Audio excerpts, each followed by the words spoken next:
franchement, en 50 ans de carrière, j'ai jamais vu ça. Moi, j'ai jamais vu ce phénomène consécutif. On n'a jamais eu. En fait, faut bien voir l'évolution exponentielle, on va dire, de l'avancée des dates de vendange.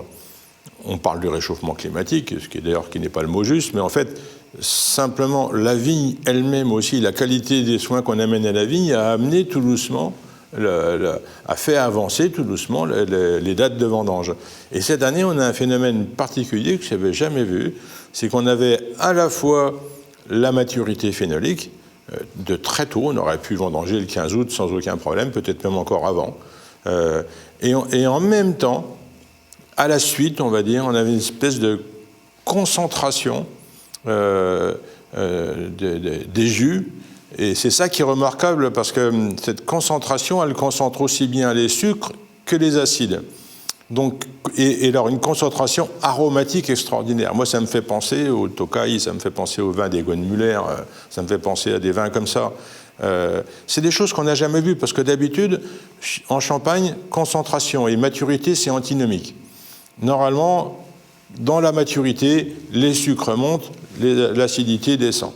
Donc il y a un moment, forcément, où ça se casse la gueule, et on disait dans le temps, parce qu'il y avait beaucoup de préjugés par rapport à l'acidité, on disait dans le temps, oui, mais ils seront morts avant de commencer, parce qu'il n'y a pas assez d'acidité.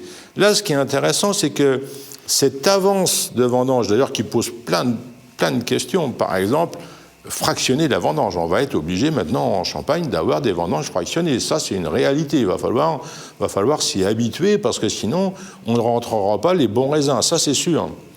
Mais au-delà de ça, il y a ce côté maturité phénolique et concentration. C'est-à-dire qu'en fait, les raisins sont mûrs, les rafles sont mûrs. On goûte les pépins, ils sont mûrs, les rafles commencent à mûrir, et nous, on l'a bien vu, cette année, on a fait des coteaux champenois rouges aussi qui sont faramineux, parce que les rafles sont mûres, et après, on a la concentration.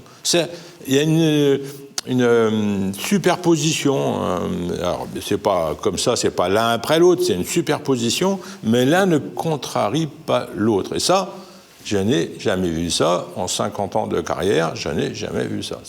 C'est une première. Et alors après, on va, bien sûr, quand c'est bon, donc tout le monde va dire c'est bon, forcément.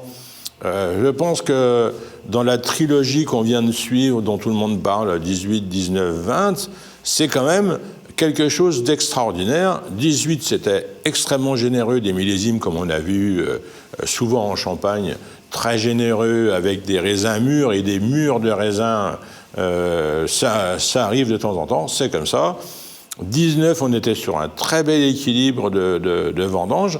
Et là, on a cette concentration, et qui se traduit par une concentration aromatique qu'on a rarement connue. Alors là, franchement, on ne sait pas encore vraiment ce que ça va donner, mais il y a un truc qui est sûr, c'est que cette concentration aromatique, c'est du jamais vu, quoi. Hein, voilà, c'est comme ça que je le sens. Maintenant, la différence, c'est qu'est-ce qu'on va faire de ça? Parce que faire bon quand c'est bon, ça, tout le monde sait le faire. Mais qu'est-ce qu'on va créer avec ça? Est-ce qu'on est capable, à partir de ça, de faire de la dentelle, de tremper le nez dans tout ça et de faire une palette, de créer une œuvre? Est-ce qu'on est capable de ça? C'est ça la question. Qu'est-ce qu'on est capable de faire de plus? Moi, c'est ça qui m'intéresse. Faire bon, bah, c'est le minimum, je pense. Hein. Mais qu'est-ce qu'on peut faire de plus? C'est une obsession. L'excellence, c'est une obsession, parce que c'est dans le détail comment on va traduire ce qu'on nous donne. Si c'est simplement pour faire de l'artisanat d'or et de faire un beau vin avec des beaux raisins, bah oui, ça tout le monde sait le faire. Enfin, maintenant, il y a beaucoup de monde. Hein. Donc maintenant, qu'est-ce qu'on peut faire de plus? C'est ça qui est important.